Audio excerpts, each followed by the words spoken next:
Hi, good day viewers. I'm Alsola, a Technology Communication Management student from Mindanao University of Science and Technology, or MUST. Well, I know you're wondering what this video is all about, and I gotta tell you, this is all about interpersonal deception theory. And I've got a question to ask for you. What usually is your intention when you are trying to deceive or lie to others? Well, is it because you are trying to accomplish a specific task, to establish or maintain relationship with the respondent, or just to save face to sustain image of one or both parties? Well, I tell you, there's a lot more thing you can learn about this theory. Interpersonal deception theory is a theory that describes deception that is used in conversation between two people. It also attempts to explain the manner in which individuals while engaged in face-to-face communication deal with, in the conscious and subconscious levels, actual or perceived deception. There are variations of deception. First is falsification. Falsification is that you create a fiction out from reality. Next is concealment. Concealment is a state of hiding something. You are trying to hide some secret from telling the respondent. Next is equivocation. Equivocation is a state of avoiding of telling something or the truth. Evasions and a statement that is not literally false but that cleverly avoids an unpleasant truth. The persons behind interpersonal deception theory. Judy Bergen and David Buller is the theorist of interpersonal deception theory. Judy Bergen is a professor of communication, professor of family studies and human development, and director of human communication research for the Center for the Management of Information at the University of Arizona, while David Buller is a senior research scientist in Cooper Research Institute. Interpersonal communication is interactive. If the encounter between both of you would be an active participants, constantly your behavior would adjust in response to feedback to each other. Also, strategic deception demands mental effort. A successful deceiver must consciously manipulate information to create a plausible message, present it in a sincere manner, monitor reactions, prepare follow-up responses, and get ready for damage control of a tarnished image at all the same time. There are 4 keys to deception. First is attempt to control. Deceivers' intense attempt to control information can produce performances that come across as too slick or cant. Non-strategic information leaks usually go hand in hand with strategic activity. Second, lying causes physiological arousal. That's why a polygraph which measures only autonomic responses is called a lie detector. Third, the predominant felt emotions that accompany decide are guilt and anxiety.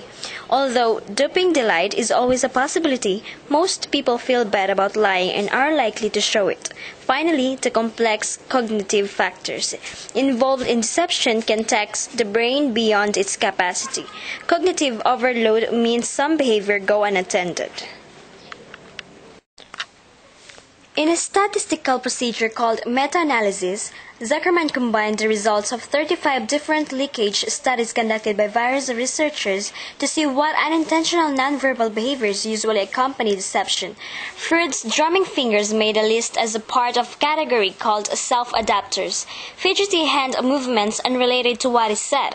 Other telltale signs were increased blinking and enlarged pupils, frequent speech errors, grammatical mistakes, repetitions, slips of the tongue, increased speech hesitation, awkward pauses like ahs, ers, ums, higher voice pitch, and increased discrepancy between verbal and nonverbal channels.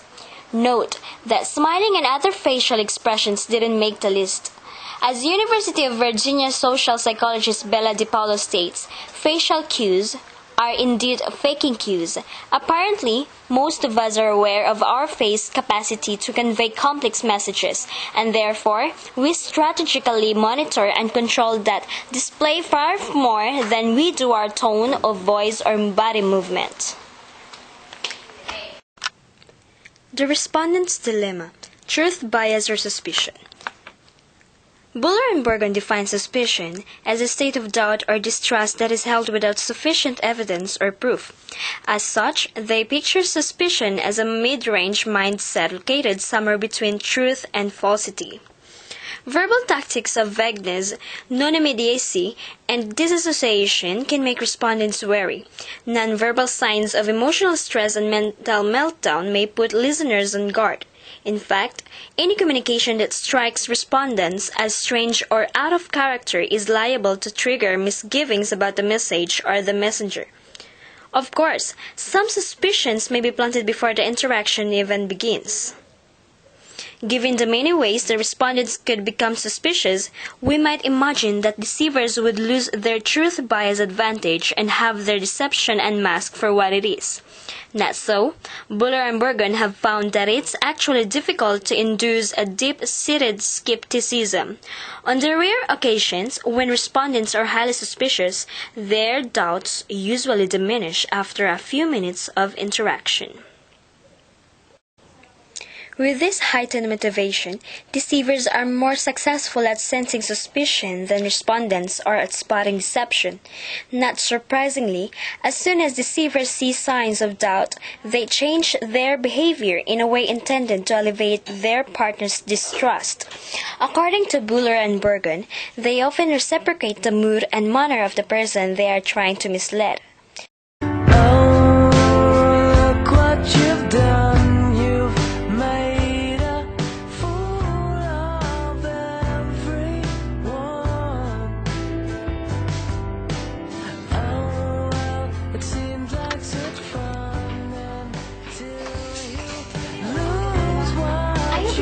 About interpersonal deception theories, where you can simply identify a certain liar, or you have just learned some ideas or some tactics on how to deceive others. Well, I'm just kidding. Thank you for watching my video. Bye!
Just won't sing for you.